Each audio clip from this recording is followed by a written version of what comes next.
group is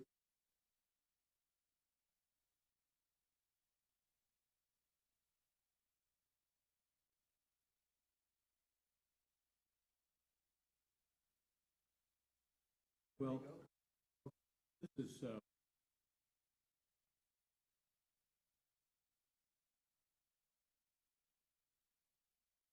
you know just for a bit of refresher. This is second of three given it before. First one was on Church New World. Remember the story was that Europe Lutheran issue was over.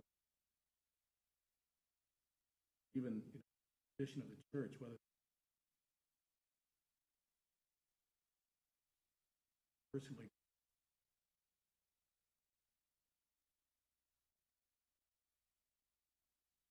Second one, this one tonight,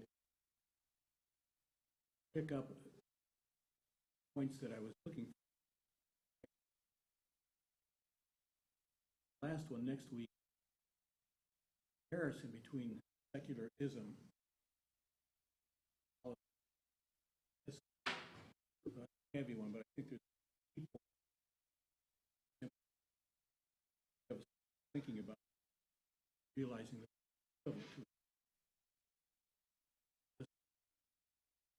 three, four different religions, three different, very, very different. Get into that. Last week, toward the end, the major theme was that the Catholics in the British colony, French, in the British colony, East Coast, that area grew and the states were added and moved west. Challenge to Catholics, some persecution from be able to show that they could be good Americans, also loyal to the church. Ecclesial community. The fear was that the Catholics basically were almost a fifth column movement, papists, not be American. So assimilation, how do you assimilate these, particularly French, German, and even Irish? How do you assimilate them into America? It's a challenge. And a lot of people felt that once we had a Catholic president, this was a good sign assimilated. A little bit of a question as to how Catholic. In any event, things have reversed since then. Now the issue, culture we're in now. What do we do when the culture is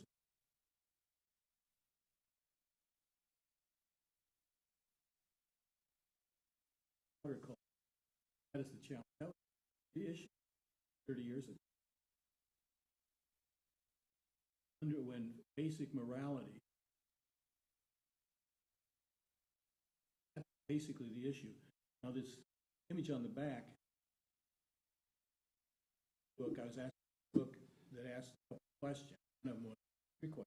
One was, what's missing today? Those moral underpinnings. What is the big lie? What is this doing to the family? That story. Noticed it in the Synod. Up and read the summary. 4 top issues, 3 of them, these. Parents unable to pass on children. Grandparents unable to grandchildren. There was another one that was similar to that. Those were 3. There were others, a lot of political stuff. Those are the issues about this upcoming generation or two. In tying this writing off, I found lots of stuff and lots of things that other people have piece give a flavor as to what the big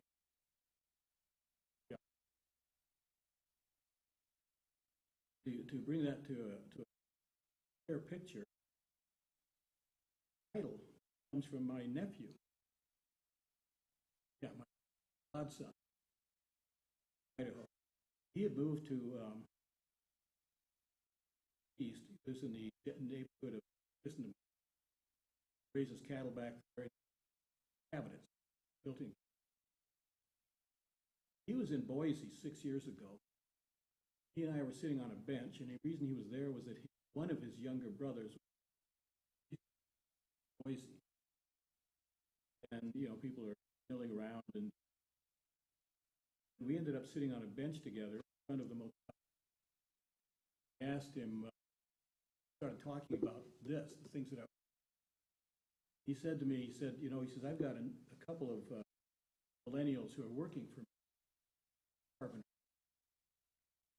He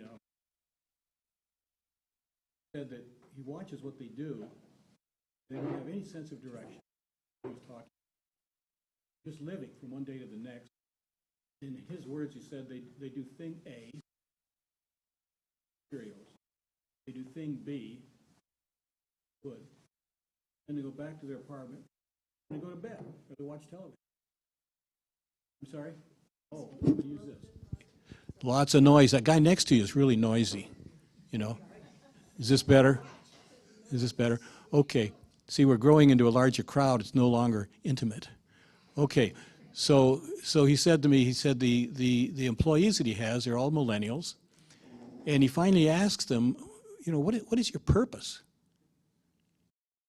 They did not know what the word meant. They were just functioning. And he said, for a while there was no conversation that was possible. It was back and forth.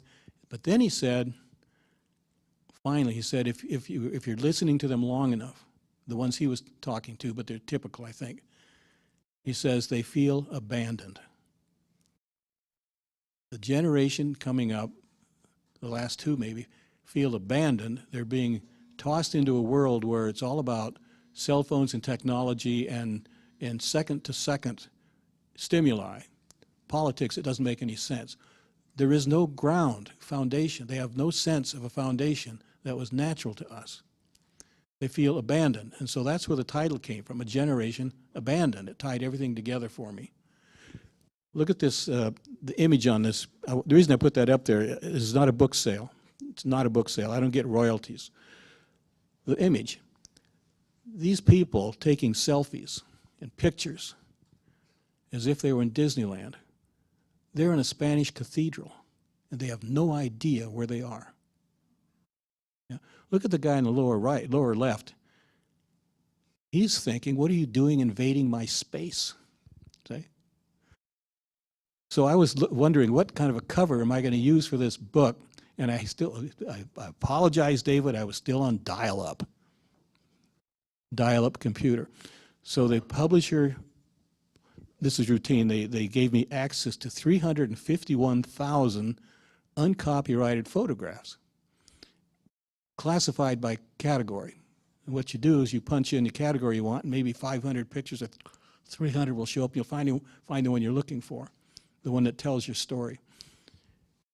I couldn't get into that because of my machine, but on that particular day, they had a sample, and it was this one. This is the one I wanted. So I didn't have to look any further. I said, well, I said, yes, I've looked at your through, and I think I've selected this one. It's the only one I could get access to, but it was the right one. So what I'd like to do here to start off, I'd like to hit two quotations I was looking for last time by Cardinal O'Malley and by Cardinal Wuerl about where we are, what's missing today, okay? And just pick up that, which I almost got to last time, but I couldn't find the quotes. I want to get into a little bit about what St. Augustine would say about the times we're living in, because I think he's a guide. And then I will, I'll walk you through a couple of examples, some snapshots of things that are happening today that are incoherent. The world that is derailed, that the generation abandoned has been tossed into and is not being given any guidance. And I also, if I have time, I'd like to go into 3 different substitute religions that I think they've bought into just because they breathe it in the atmosphere. It's not conscious. And but the whole message here is one of hope for us. So do not despair. We'll try to get to that. And if we have time, we'll do a little bit of field trip and look at some more of these sketches and see if there's some that you're interested in. So the 2 quotes that I was looking for last time that characterize this moment as for us as Catholics in the United States and in the world today. The first one, Cardinal O'Malley from Boston. Just listen to what he had to say. It's just a couple of sentences, so I'll read it slowly. The amazing thing is that historically, the church was persecuted mostly for the truths that we've taught concerning Christ and the church. Okay? All of the early heresies were about who is Christ? What do we mean when we say Christ is Lord? Is he really God and man at the same time, or just something a little bit less that we can wrap our head around? So the amazing thing is that historically the church was persecuted mostly for the truths that we taught concerning Christ and the church. The controversies were Arianism, transubstantiation, or papal infallibility, the fact that the church is indwelled by the Holy Spirit. Today, the attacks directed at the church are directed at our teaching concerning the dignity of the human person. Okay? The sacredness of life and the importance of marriage. So the thing is shifted. These underlying things that we took for granted about ourselves are the things that are under attack. The church's commitment to teach the social gospel and promote human development flows from our duty to proclaim the truth about the human person. Okay? That's what's on the table right now. That's why it's sort of scary. Then Cardinal Wuerl, and I think he's gotten some bad press. As I followed his story, it was a little more complicated. And maybe I'll, if you're interested in hearing a little bit about that, you remember he was basically sidelined for not handling sexual abuse cases correctly. He used to be the auxiliary bishop here during the Hunthausen years for a year or two. What actually happened was there were, on his watch in Pittsburgh, there were 19 cases. As I remember it, 18 of them were laicized. One of them, he had to go to Rome and argue with the Vatican to support him in laicizing one of these 18. There was a 19th one, and he was, I think, he was older or whatever, and he just gave him a job managing the broom closet or something in the Chancery office, but didn't laicize him. Okay. That's his record. The rest of it was that there was a lot of stuff that had gone on before he got to Pittsburgh. A lot of people, when they take a new job, they say, I'm here now, this is my job, and I don't have to clean up that earlier mess. It doesn't exist. Okay? You see that? You just say, it starts where I am now. That wasn't on my watch. That was a bad call, but it's not the same as what is implied. Up here in this diocese, the Archbishop Brunet, he had turned the lights on what was going on when he was in a seminary like 50 years ago and was disciplined for even mentioning it. So he comes to Seattle, he finds out what's in the closet from before his watch, and he spent most of his career here cleaning up the mess that he complained about when he was an undergraduate in the seminary. Lots of bad stuff has happened. Well, Wuerl had this to say before he became a target. In the year of faith in October of 2012, it's one sentence. It is as if a tsunami of secular influence has swept across the cultural landscape, taking with it such societal markers as marriage, family, and the concept of the common good, and objective right and wrong. That's what's missing today. He calls it a tsunami. This was 10 years ago. So, can we look into history and see any kind of a guidance? Has it ever happened like this before? St. Augustine. St. Augustine lived, I think he was born in 352 AD. So this would be after Christianity had become legalized in 313, but before it was the religion of the Roman Empire, the official religion. So he was born in 352, And he lives a less than stellar life, but he's very bright. He thinks he's going to be an academic, teach classics, and go to Rome, and he does all those things. His mother prays for his conversion. You've heard that. For 15 years, she prays for his conversion. And he's converted by St. Ambrose in Milan. And his son also is. He has one son. He says having a son makes men more responsible. He loved his son, Adeodatus, gift of God, Adeodatus. They both were baptized at the same time. He does not want to become a bishop. So and he's from North Africa. He's a Berber from North Africa. And he goes back to North Africa, and he looks around and he finds a geographic area where there's already a bishop. So he knows that if he goes there, he can't be selected as a bishop. It's a way of escaping being a bishop. And then he gets there and he finds out that, guess what? You're going to be my auxiliary bishop. We're going to have two bishops here. He becomes a bishop, and he writes 80 books. He becomes the great star in Catholic theology for 1,000 years. I looked this up the other day. Thomas Aquinas, when he wrote everything that he wrote, and he's the one that everyone pivots off of today, he quotes St. Augustine 3,156 times in his works. So there's a very great continuity there in his thinking. Well, Augustine lives at a time when the Roman Empire is collapsing, and people are feeling abandoned. And in 410, Rome is sacked by Alaric, barbarian. That is bigger than having the Twin Towers torpedoed with airplanes. This means that the very capital of the Roman Imperium is no longer solid. It means that the Pax Romana, the Roman order and so forth for the entire empire, but also the cosmos, everything was seen as being part of this ordered universe. It is now endangered. This is startling. It's like an earthquake. He writes this in one of his sermons back in Africa. One sentence. This is grievous news. But it's sort of like now, this is grievous news, but let us remember, if it's happened, then God willed it, in the sense of permitting it. God willed it. That men build cities and men destroy cities. That there's also the city of God, and that's where we belong. So there's two cities. The one is the one we experience. The other is the one we hope for. And he defines them. The one is run by folks who love the world. We're living in a cesspool of that.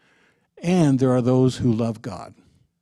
And we are not God. He's very clear about that.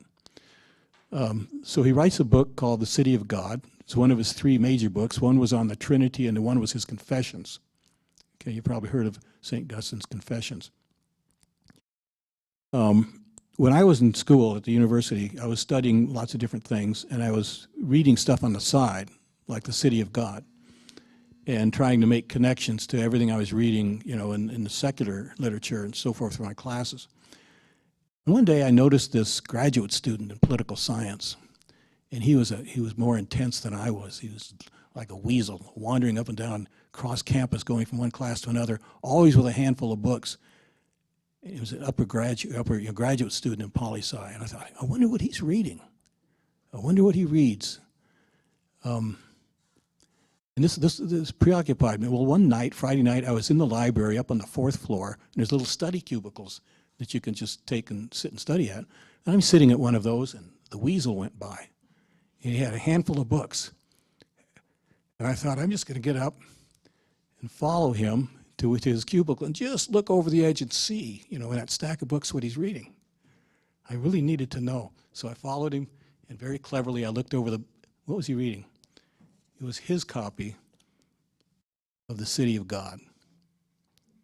He was buried in it. And this gave me great hope that there was a possibility of getting out of the university as a Catholic. This is image paperback. What he argues in there is for the Christians, as Rome is starting to, it sees the handwriting on the wall. The Roman Empire is basically dead in 476, another 60 years. The last emperor, his name was Theodoric. He throws a big banquet, and they're in Ravenna, eastern Italy, and everyone's there, and one of his contenders for the throne gets up. These are violent times, with a sword, walks up to him and just slices him in half right down to the pelvis. Both halves fell either way, and he said, "Oh, look, he has no backbone." Can you imagine? That was the end. It was 476. Well, on the way to that, before that happens, 60 years earlier, Augustine died in 430. 40 years before that, 46 years before that. He writes a book of encouragement to Christians, the kind of book we would like to see, the kind of thing that John Paul II and Benedict wrote in their books. And he argues, first of all, that the gods of the Roman Empire that you are not worshiping aren't really gods. Things did not go well under them, and you cannot be blamed now for not worshiping them. It's not your fault for not throwing ashes at these different Roman. That's false. It's not true that you're being blamed for the decline of the empire. And then he describes the city of God, the one that we belong to sacramentally now, and he contrasts those. That's what this book is all about, and sort of relevant to today. And that's why I bring it up. Now, part of what's in there is a recognition that we take for granted. It's called natural law. Part of the revelation of Judeo-Christian revelation is that we have already baked into us part of the truth. We are instinct is not the right word, but we are oriented toward God, even if we misidentify who God is. Cannibals even are oriented toward the good, but they're confused, okay? We are oriented toward doing good and not having bad things done to us. This is different than being just a blank slate. This is built into us. There's one of the early saints or church fathers. He said, the only reason God, the Father, even revealed the Ten Commandments to Moses was because we had forgotten them. They were baked in. The natural law does not always tell you what to do, but look at the Ten Commandments, the last 6. It does tell you what not to do. Thou shalt not kill. Thou shalt not steal. There are certain things that we should not do, and there are certain moral guidelines that are absolute. There are moral absolutes which make us human beings. Okay, all of those things can be thrown into doubt if it is decided, as it has been decided in parts of Western culture since the Enlightenment, that the truth is not something that we discover. It's something that we legislate. We vote on it. You see the difference? The human person is not God. We discover truth. We do not invent it and then legislate it and call it true. That orientation is what's missing, why the younger generations feel abandoned. They've never been taught that. There's a Solzhenitsyn, who was a Russian who lived in the prison camps, came to the West in 1978, and I think back and forth, and he went back to Russia because he liked it better there than in the West.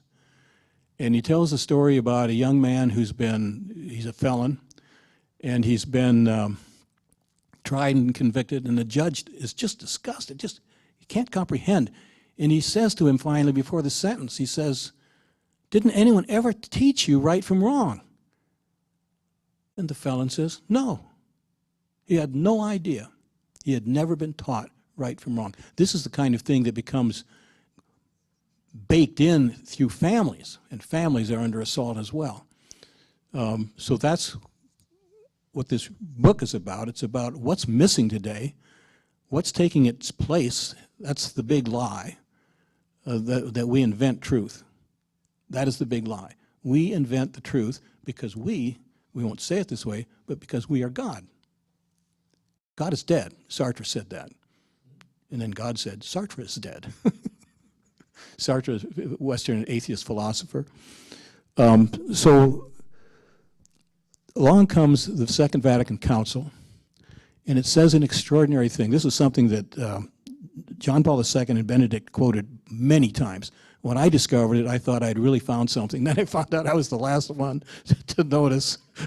That happens a lot when you're writing. You know, the hardest thing about writing is that every day you have to undo what you wrote the day before because you were wrong. And that's a hard thing to do, you know, for years at a time. So this is what I ran across. This will strike you as absolutely true. I'm just putting words to things that you already know, but these are the words. In the church in the modern world, Gaudium et Spes, one of the four key constitutions of the Vatican Council. There were 16 major documents. 4 of them are called constitutions. So in paragraph 22, it includes this: Christ the Lord. Oh, Christ the Lord. That's the doctrinal crises of the early centuries, which are not the issue now. The issue now is who are human beings. Christ the Lord, by the revelation of the mystery of the Father, and his love, fully reveals man to himself and makes his supreme calling clear.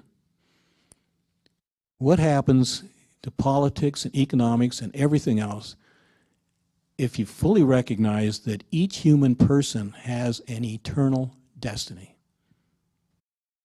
Not a piece of time in any culture, any history, but an eternal destiny.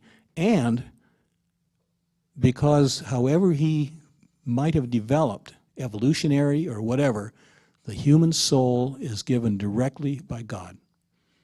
Now there's a relationship, the relationship between each person and God, the infinite creator, who is distinct from his creation.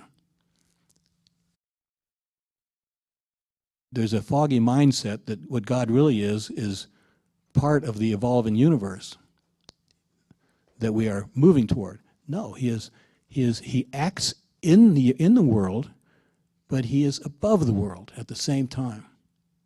That's what St. Augustine had very clearly in his mind when he was telling people. So each person is capable of being violated. The teaching of the church is the transcendent dignity of each human person. Transcendent dignity, not usefulness, not achievement. The transcendent dignity of each human. It's a huge mystery. And it's partly known through natural law, and it's also confirmed, though, by revelation. When Christ becomes fully man, fully human, he is elevating human nature into his divine life. That's who we are. St. Paul talks about this all the time, the new person. You must be the new person. Grace, but also with cooperation with grace. So Luther got that a little bit wrong. He thought, and we talked about that last time. Grace and works. We are called to eternal life, beatitude, even to be divinized, participating in the divine life, but to do it, you know, in our daily lives. Now, that's the sacramental life. We belong to that, and that's why we should never despair, because we know the truth of things. St. Augustine was telling his people that 1,600 years ago when their world was collapsing. Guess what? There's the city of God, and that's where we belong.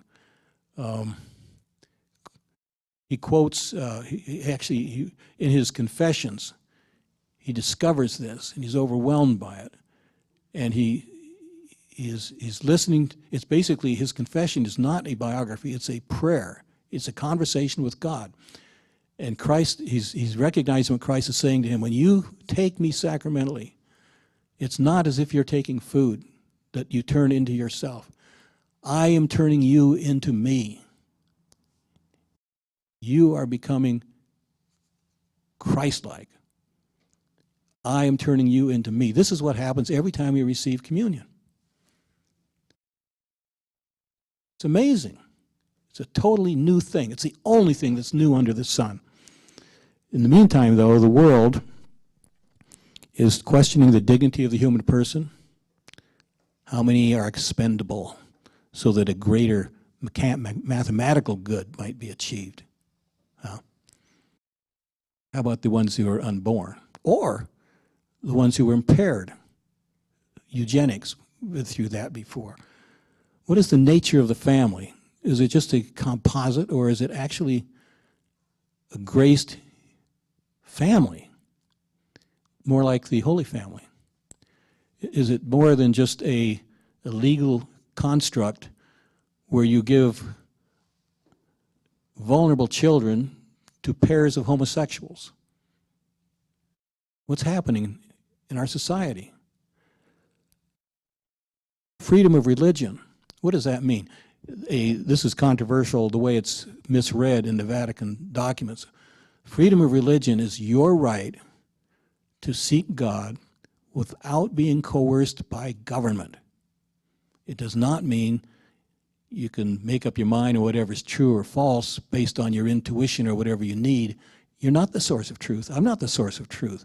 Freedom of religion, as it's defined in the Council, is the freedom from coercion. The freedom from coercion. It does not mean you can stop halfway and say, well, I found something that's comfortable. That's another thing. So these things, personal and institutional freedom of religion. It's not enough to say, as a former president did, you can do your thing on Sundays, because it's a private thing, but keep it off the streets during the week. Freedom of worship was the word that was used. Freedom of worship is not freedom of religion. Freedom of religion is the right as a human being to live our religion, even institutionally, together. It's not a private, subjective delusion that is being tolerated by our society. Freedom of religion is under threat. Moral absolutes. After the council, there was a gathering, a synod, a very legitimate synod of bishops in 1985. The year before that, Ratzinger had written a book called The Ratzinger Report. It was an interview. Scared the heck out of a certain segment, because they didn't know what was coming down. What it was a synod to clarify what Vatican II was all about. And one of the things they did at the end, they called for a catechism. The last catechism was the Council of Trent, 1500s, 1570. They called for a catechism that said the same things about morality, about prayer, about all of that, except in terms that were relevant to us. Instead of stealing barley from the neighbor's barn, there was some language in there about white-collar crime. See, it's the same stuff, except it's stuff that's speaking to us. And there were moral absolutes there. If there's any question, what were some of those?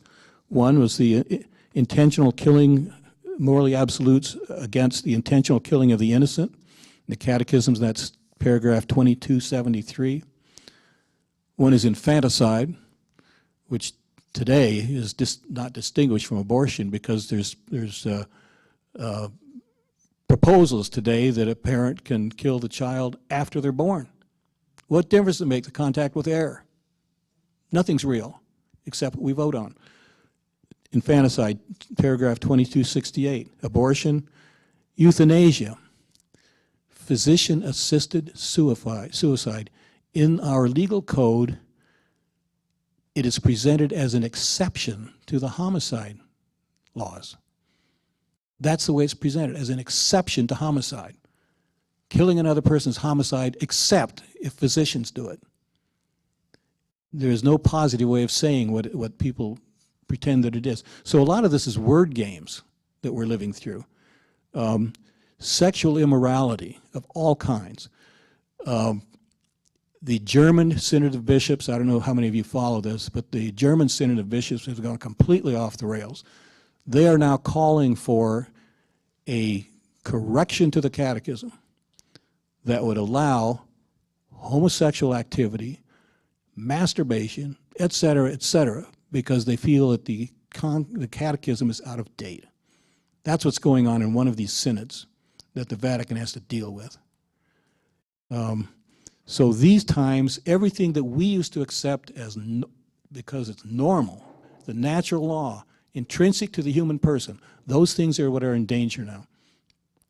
However, St. Augustine says, we've been here before. We belong to the city of God.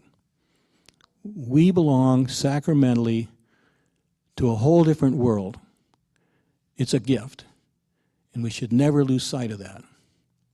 That's what we have, and that's what will survive whatever's going on today, or tomorrow, or last year, or 500 years ago.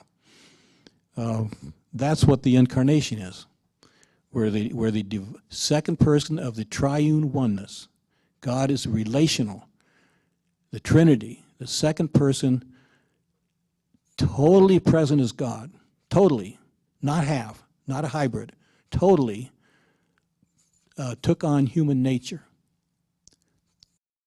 all of human nature, each one of us. He is truly, totally human and totally God at the same time. That's the only way that we can be saved from a fallen world, is if God would do it, and that's the way he chose to do it. He would enter into his own creation, show us what to do, tell us what to do, call us. There was in terms of ambiguities, there were a number of, there's a way of saying these things, but how do you avoid saying it the wrong way? So for example, there's a point in Lumen Gentium, which is, no, it's in Revelation, Divine Revelation. It's one of the 4 constitutions. There's a point in there where it's saying very lofty things about everything that God has said. Pope Paul VI went through that document and he inserted 19 interventions. He's afraid he could do that, and those were in those interventions were in there when these documents were approved and voted on by the council. Instead of saying what Christ said, he said what Christ said and did. In other words, the actions, the miracles were real, the resurrection was real, the crucifixion was real. Just by inserting that 1 or 2 words, he clarified what could be exploited later. So there's always been the efforts of deception to get in there, and the trick is how do you avoid misstating things when you don't realize that when you leave a word out, you've said something different. Okay? I'm going off on a tangent there. I mentioned something about the German synodal path, which is completely rogue. And everybody knows it. In fact, the papal nuncio of the United States on television, on EWTN, he said, that's not even a synod.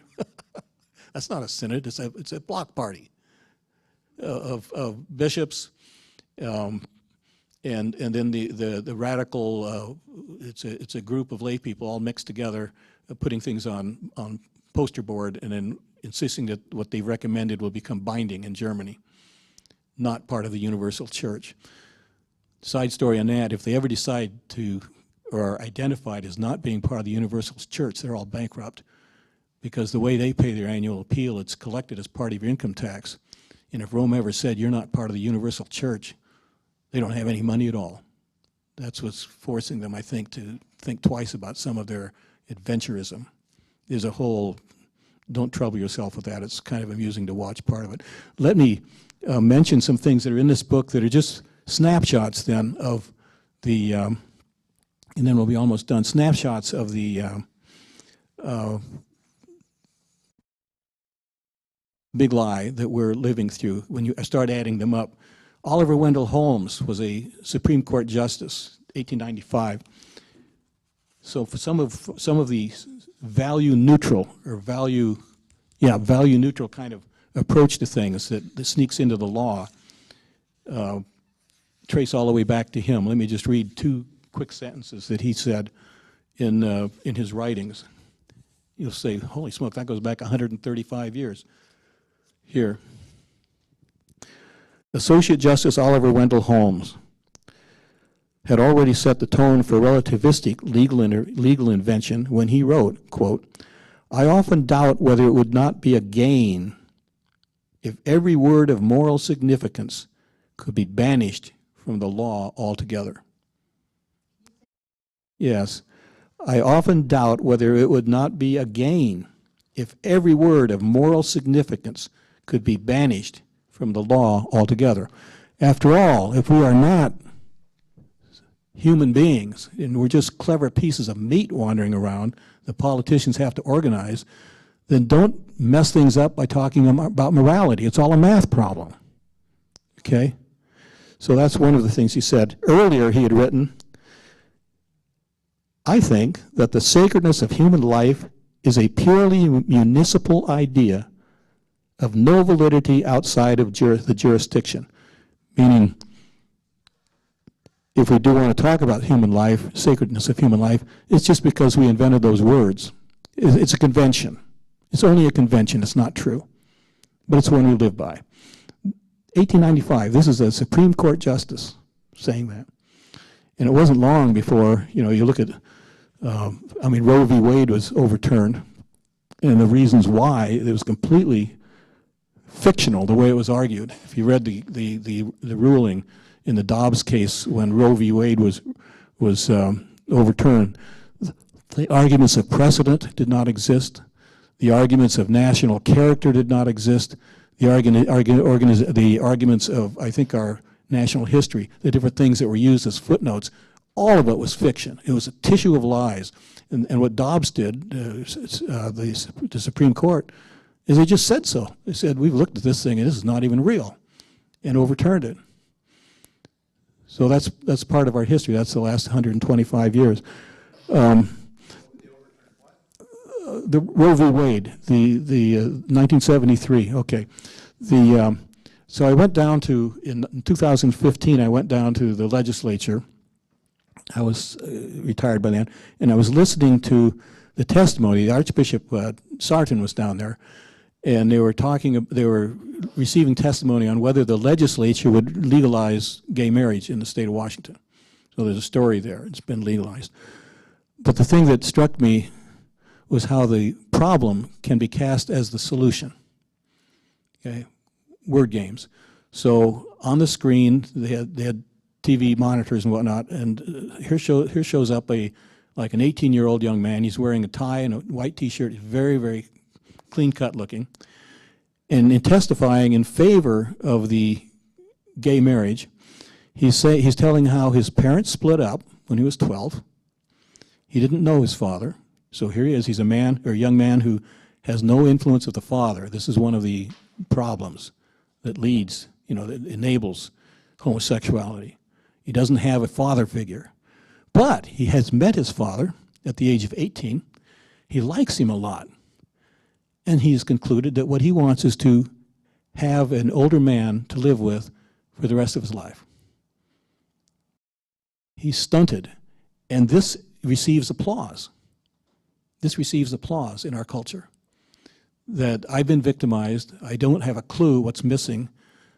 But if you will legalize it, then I'll be happy. And others can follow me.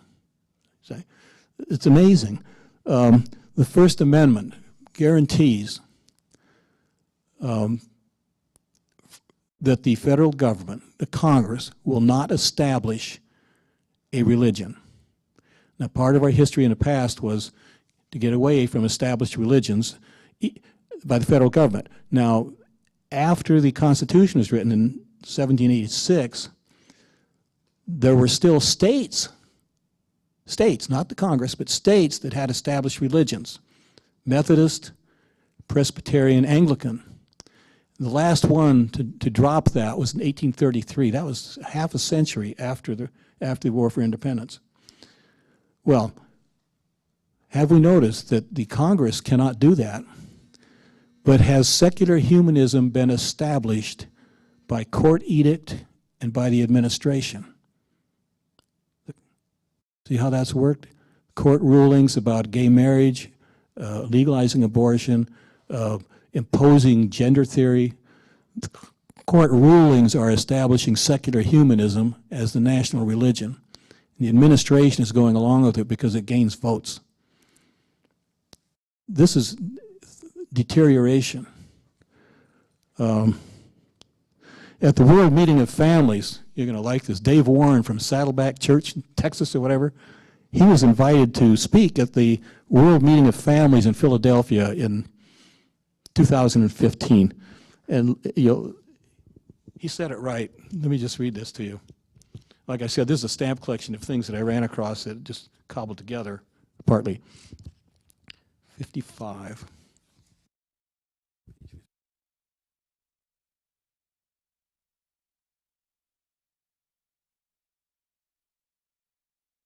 Okay, in today's society, this is a Big Tent Protestant who says all the right things. In today's society, materialism is idolized, immorality is glamorized, truth is minimized, sin is normalized, divorce is rationalized, abortion is legalized. In TV and movies, crime is legitimized, drug use is maximized, comedy is vulgarized, sex is trivialized. In movies, the Bible is fictionalized, churches are satirized, God is marginalized, and Christians are demonized. The elderly are dehumanized, the sick are euthanized, the poor are victimized, the mentally ill are ostracized, immigrants are stigmatized, children are tranquilized. In families around the world, our manners are uncivilized, speech is vulgarized, faith is secularized, and everything is commercialized. I don't know if you missed everything on that. It is a piece of work. And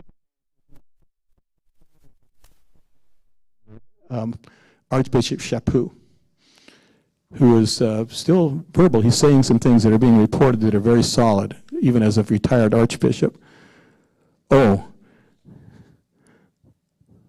yeah, I'm going to do this too. 66.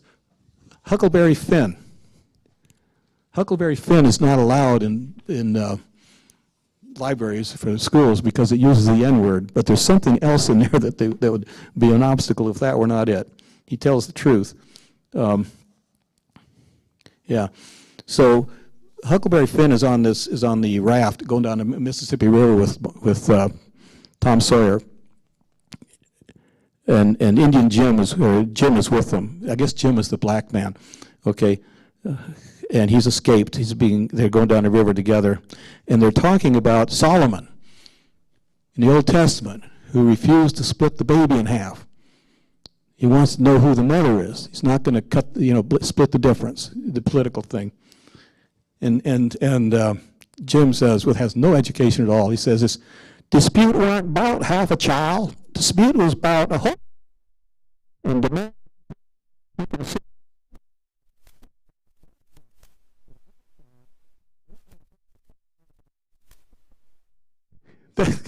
That's the truth. This is probably could have been a footnote in Dobbs' decision. There are other things here.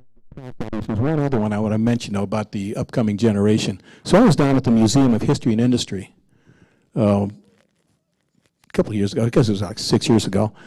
And here's a display, a newspaper and everything, about how in 1970 the state of Washington was the first population in the world ever in history to legalize abortion by popular vote.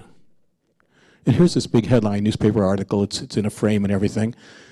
And I'm looking at that, and I'm looking, oh, look at here, here's a group of 7th graders wandering around checking everything out. So I just backed off and watched. And next to this display is a display of ultrasound where you can see the child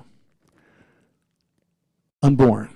And the article is saying how many lives have been saved through ultrasound, which was discovered in Seattle. And I thought, we'll see what happens here. And so here come these students. And they look at the one. Ooh, look at this.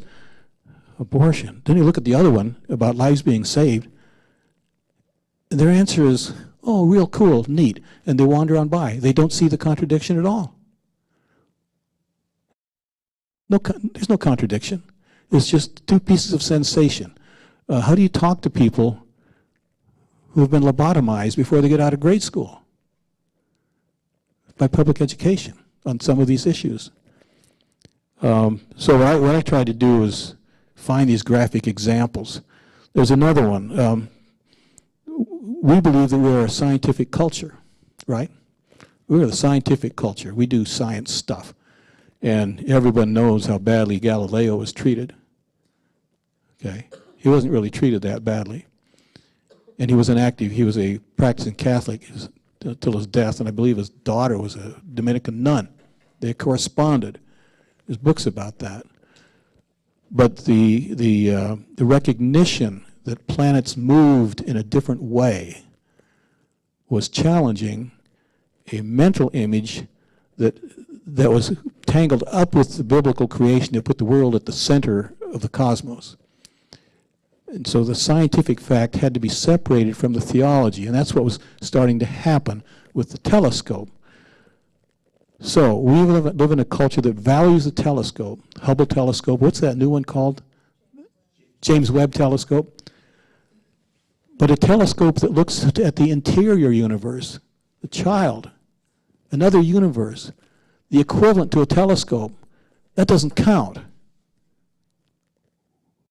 We can see the child. Fiber optics, we can see the child. It's like looking through a telescope, except our politics gets in the way, and we don't see what we're looking at. And if you do see it, well, you're just a damn Catholic. You're talking about reality and natural law. We're not talking about religion. We're talking about facts, and only half the facts are allowed in a culture that prides itself in being scientific. Let me give some complexity to, God, it's been here for 2 hours? That's right, thank you. Charles Darwin, you know, the three substitute religions that are breathed in out of the atmosphere unconsciously. Evolutionism, everything just progresses automatically, so I don't have to make moral decisions because it's just all getting better. Technocracy, we can solve everything with technology, including forceps. And the idea that the universe is just random, just an accident, Charles Darwin. These are being infiltrated in minds that have been lobotomized, where they do not think in terms of morality and the nature of the human person, and if there is a God who is other than myself. But Charles Darwin was he's an interesting character. He's not a radical lunatic. He believed, you know, he was a scientist, but there's been a book written about why he left Christianity. Remember, he's living in England, British Empire, and that's cut off from you know, Catholic continuity. And if religion is reduced to tea at 2 o'clock and to gentlemanly stuff, and, you know, the Anglican thing, it wouldn't take much for anybody to walk away from that. It's just politeness, okay? A gentleman. It's not radically capable of martyrdom for the truth. So he's living in a culture that maybe wouldn't be very attractive to other thinking people, but so as he's doing his science, he also has a family. He said he never speculated on his religious views because it would upset his wife, who was Anglican, took the kids to church on Sunday. He used to walk them to church. He loved his children. And then little Annie dies from, I think, rheumatic fever at the age of 12. And he discovers in his heart that human beings are as vulnerable as anything else in the animal world food chain. The whole thing is very painful. And so the one theory is that he became an agnostic because of this perfect storm between his science and his personal loss that he could not deal with, the vulnerability of human beings. He writes this about his daughter. Even when playing with her cousins, when her joyousness almost passed into boisterousness, a single glance of my eye, not of displeasure, for I thank God I hardly ever cast one on her, but of want of sympathy, would for some minutes alter her whole countenance. We have lost the joy of the household, the solace of our old age. She must have known that we loved her. Oh, that she could now know how deeply, how tenderly we do still and shall ever love her. Dear, joyous face, blessing on her. He was heartbroken. About the age of 40 is when this happened. So here's a human being who's doing science. Now, about his science, he realized that he'd become very narrow-minded. And I want to read what he wrote about. This is one of those quotes that is very famous, except that I didn't know about it. Then I thought I'd really discovered something. Goes on a little bit, but what he's basically describing is the scientific mind, which we see all over the place, that is narrow instead of broad. Okay? This curious and monumental loss, he talks about aesthetic tastes, we would say, including theology and philosophy, okay? But he says, this curious and monumental loss of the higher aesthetic tastes in himself, is all the odder as books on history, biographies, and travel, independently of any scientific facts which they may have contained, and essays on all sorts of subjects, interest me as much as they ever did. My mind seems to have become a kind of machine for grinding general laws out of large collections of facts. But why this should have caused the atrophy of that part of the brain alone on which the higher tastes depend, I cannot conceive. He thinks he's cut his mind off because he has not read and thought broadly and richly. He's become a machine. A man with a mind more highly organized and better constituted than mine would not, I suppose, have thus suffered. The loss of these tastes is a loss of happiness and may possibly be injurious to the intellect and more probably to the moral character by enfeebling the emotional part of our nature. My power to follow a long and purely abstract train of thought is very limited, and therefore I could never have succeeded with metaphysics or mathematics. He sees the limitation to his way of thinking. He says here later,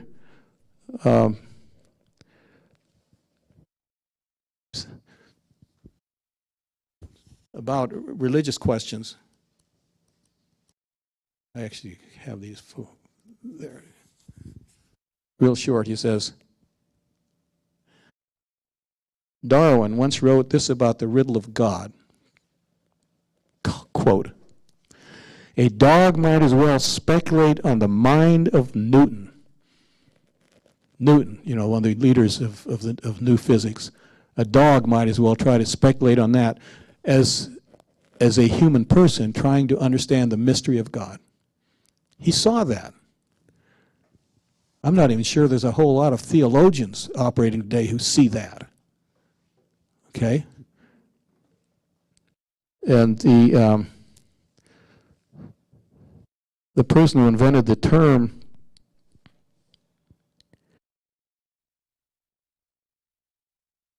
Herbert Spencer, he's the one who invented the term survival of the fittest.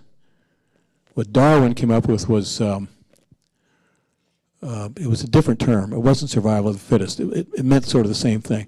But Herbert Spencer, his contemporary, says this, I think it quite a defensible proposition that humility is better shown by a confession of incompetence to grasp in thought the cause, capital C, the cause of all things, and that the religious sentiment may find its highest sphere in the belief that the ultimate power is no more representable in terms of human consciousness than human consciousness is represented in terms of a plant's functions. A plant doesn't understand human consciousness, and human consciousness does not understand God. God is self-disclosing. That's why it's a revelation. There are things we cannot guess at except by revelation. And part of that revelation is the nature of the human person who's called by this infinite mystery. All of this is up in the air right now. That's why we feel cast adrift or abandoned. Why don't I just stop there? Questions, answers, and then we can look at some churches if you want to bring this down to the Pacific Northwest. Does someone want to hand these out so that you can have them to look at and pick the ones you're interested in? I'll want these back. Yeah. As I said last time, there's a story that goes with each one of these sketches, most of them. And if you see a sketch that's interesting and you'd like to hear something about it, I'll see what I can do. Are there any questions? This is a hard topic. Yes. So when you look at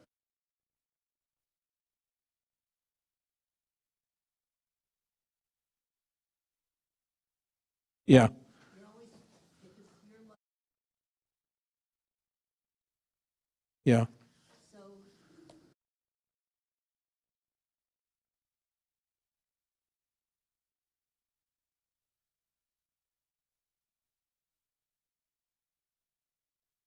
Yeah. it's Yeah. they went out and voted. Yeah. Yeah. They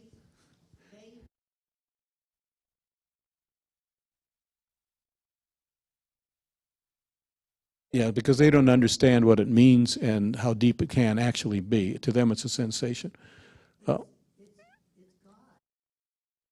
What's God? doesn't make stuff.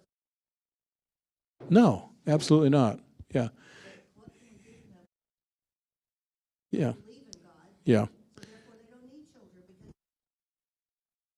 Yeah.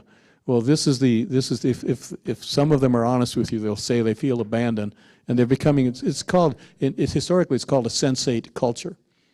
Just sensate culture. We're living through that. But my point to you and to myself is that we have saints who have looked at this, have been here before, and are telling us that we belong to a different city and what it is to be a human being. Like I mentioned last time, when we receive the sacraments, we are binding ourselves into the entire church throughout all of time. All the saints are present in each Mass. To receive Christ in the Eucharist is to be changed into Him more and more. That's our path. And we should not feel lost, and we should do this together. So this should not be depressing. It's just we should realize that we're living in a time when even small prayers can have a lot of leverage because there aren't many of them. in the Old Testament they're always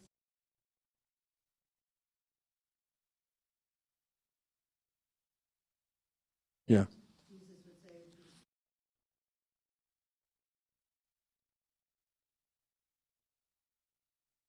Jesus went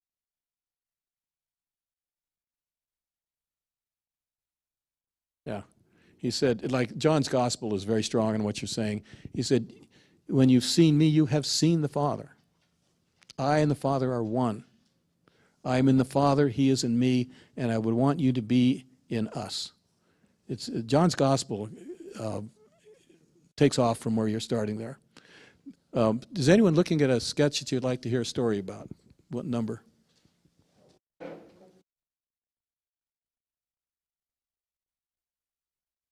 Which one is it? 56. Let me just take a look. It's not ringing a bell, so I have to look at it.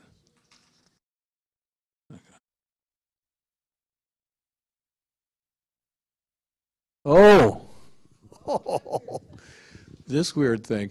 This is very interesting. It's a house on Queen Anne Hill, and it was designed by an eccentric, brilliant architect who taught at the university my second year of architecture there, Robert Reichert. There are different ways of teaching architecture, like engineering or whatever it is. He got up in front of the class. He rode his motorcycle into the building, Harley Davidson, was wearing black leather costume, the leather with the hat and everything, took those off, and inside he was wearing a three-piece suit and a necktie. And amongst the other professors who each had a turn at leading the class, it was his turn for 2 weeks.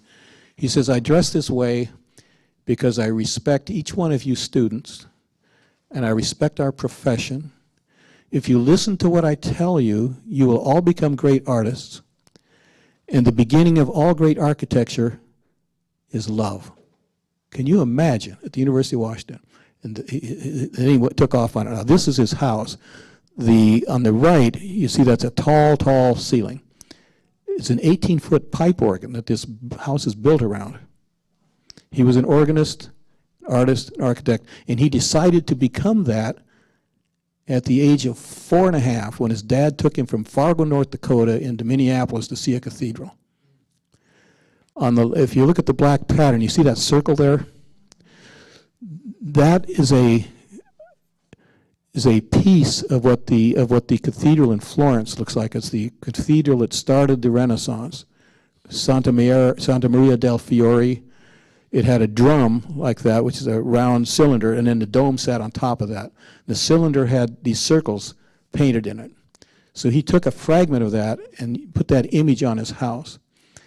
And if you look at the wheels there, the wheels symbolize completeness, entity, as contrasted with fragmentation, which is the modern world. He was at war with the modern world. He was a romantic. Okay? He belonged in Paris in the 1500s. His fellow architect said he belongs in Paris on the left bank of the Seine with 5 students. That's where he belongs. No, it was a compliment. Very, very high compliment. He was completely on his own step.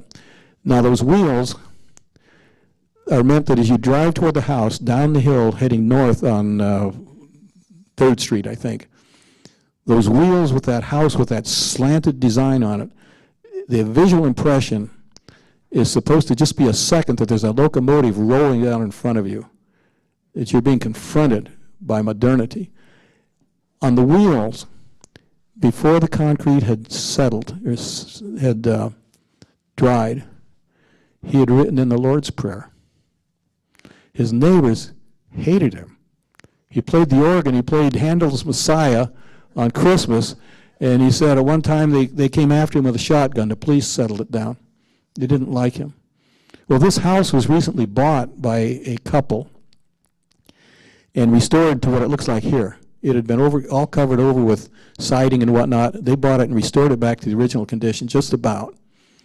And so it's a cathedral, but it's a house. Yeah. I think it's on 3rd southbound, or northbound. It'll be on the right as you're heading down the hill. Yeah, there was a, in the Seattle Times, they had a big special on this about a year ago in the Pacific Magazine. I don't know if it'll be called the Organ House. Write in the name Reichert, R-E-I-C-H-E-R-T. Yeah. Okay, thank you for asking that one. That was very personal, very, very extraordinary professor. He died in 1996. Yeah, it's on Queen Anne Hill. Yeah. Is there another one? Or are there questions on things that we've talked about? Dave. We've answered all of David's questions.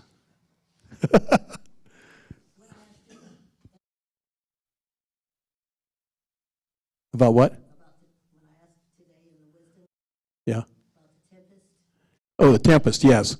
like the tsunami, Yes, yes. it wasn't necessarily about the election, it's just Yes, yes, and the idea was that that's a metaphor. It wasn't about just a physical storm. Yeah, yeah. Well, we don't have to hang around if no one has anything further. The next session will be, I think I can make 3 or 4 very clear points contrasting Islam with Christianity. Very, very succinct. And also a few things that the church would say not only to Islam, but that what it's saying to the secular world. The point of that it's another book, but the point of that was that I had noticed in 2014, I was looking for a book on that would do better than just this pushing contest between the secular West and Islam. Islam is right out of the 6th century, except it's well armed now. And, you know, it's really odd. It's an oddity that in the modern world, what you really see is a confrontation between the modern world and tribal Arabia of the 6th century. And I thought, what would it look like if you had, instead of that dichotomy, what if you had a triangular discussion where the church really knew what to say about the human person, about real revelation, and about the declining West? What would that conversation look like? And that's what I'd like to talk about next time. There was the thing that interested me in that was in 2006, Benedict wrote he gave an address called the Regensburg Address in Regensburg. It was an academic address about, on the one hand, anything that calls itself a religion cannot be so bound up with terrorism. He was making that statement, that God is reasonable. Muslims are not so sure. They think he's so far above us that he's arbitrary, and we don't. He can do different things. It's the discovery that God is, even though our reason cannot comprehend him, there's a harmony there to where what we regard as good and as rational is a reflection of the real God. Not everyone knows that. We know that because of the incarnation. The real God became human. Okay? Then on the Western side, his criticism was that if you take rationalism alone and turn it loose, it becomes, basically cannibalism with modern tools, which is the world we're living in now. So rationalism on a broken leash or faith on a broken leash, both of those are a problem, and we are dealing with both of them at the same time in the 21st century. It's an exciting time to be alive. And Augustine has been here before.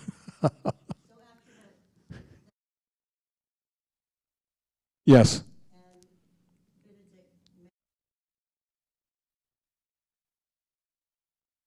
That's right. This is a really important point. He was asked what he had done in his talk. He had quoted Paleologus, who was an emperor in the Byzantine Empire in the 1200s or so.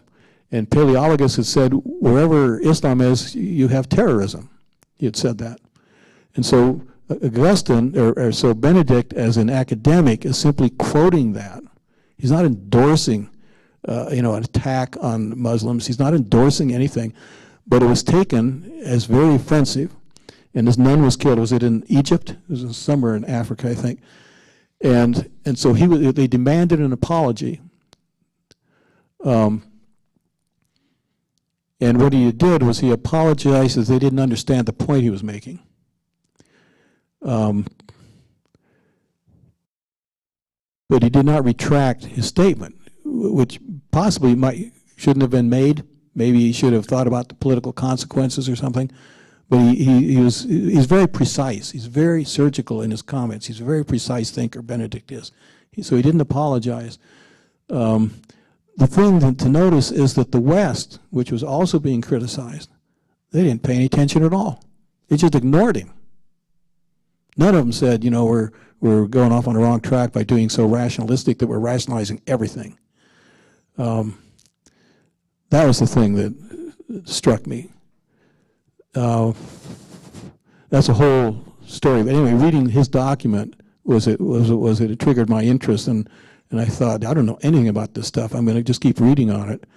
And I thought I need to have I'd like to read a book about Muhammad's life that isn't been written by modern sociologists or political scientists, but somebody who got into the day-to-day. What was really going on back there in tribal society? What was really going on? And so I was out at an antique store in Snohomish. Here's this book. It's called The Life of Muhammad. It's spelled the old way. And I thought, well, $175 is a lot of money. I just let it go. I drove all the way home. Then I turned around and went back and got it.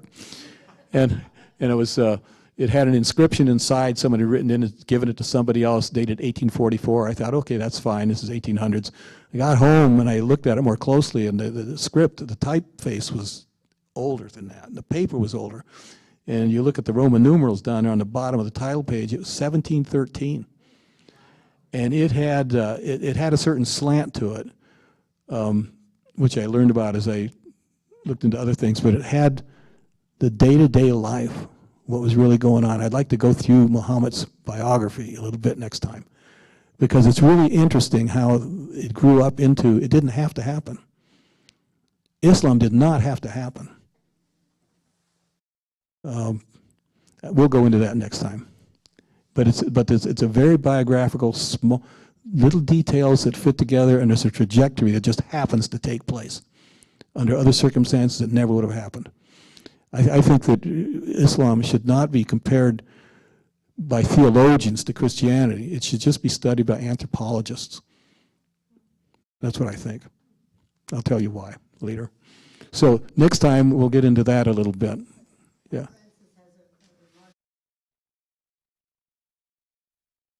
Yeah, he's trading what he's looking at is the precariousness of the present time. Okay?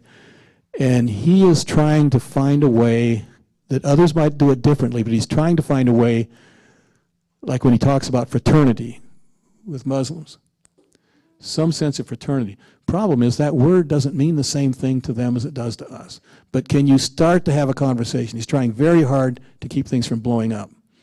And not everyone agrees with the rhetoric that his speechwriters give him, you know, on how to, it's a very delicate, explosive situation right now across the globe. And that's a whole nother story. So anyway, yes, there was a document that he signed, he co-signed, and it used the word pluralism of religion as the will of God, as if all of these are willed. He was criticized for that, as he should have been, but the wording, what he meant was permitted. God permits these things.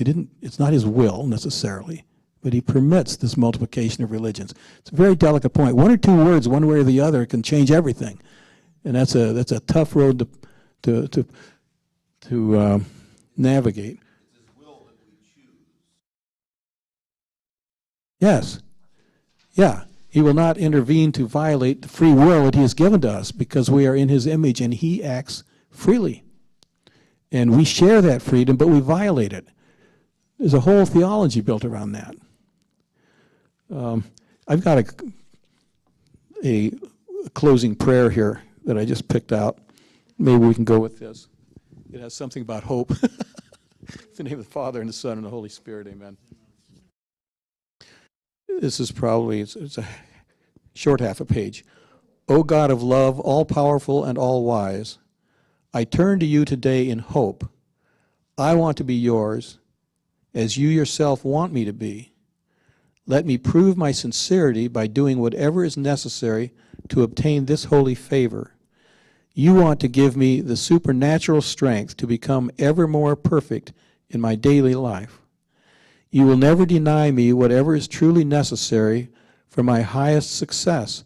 I desire to begin at last to live a life of loyalty to your wonderful plan.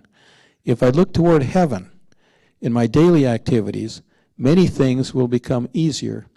Sadness, discouragement, fear, and despair will never torment me. Lord, show me the way. I long to follow your holy will along this road to peace and heavenly glory.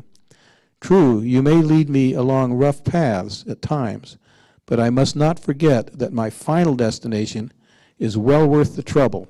Amen. That's the city of God. Amen.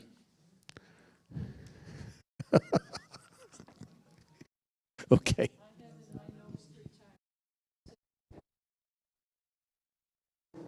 Okay, some of it you'll say, why am I reading this? But I mean, kind of cruise through it and find the good stuff.